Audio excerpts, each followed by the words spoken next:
एक छोटी सी बंदरिया थी जिसका नाम था मोनू, जो अपनी इंसानों जैसी शक्ल की वजह से थोड़ा अलग महसूस करती थी। एक दिन मोनू ने सोचा, चलो इंसानों जैसा बनकर देखते हैं। लेकिन जैसे ही उसने चाय पीने की कोशिश की,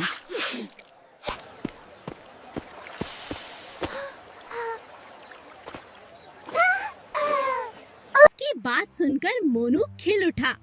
खुशी में उसने ऐसी मस्ती की कि सीधे भूसे के मोनू ने समझा, अलग होना बुरा नहीं बल्कि आपको खास बनाता है।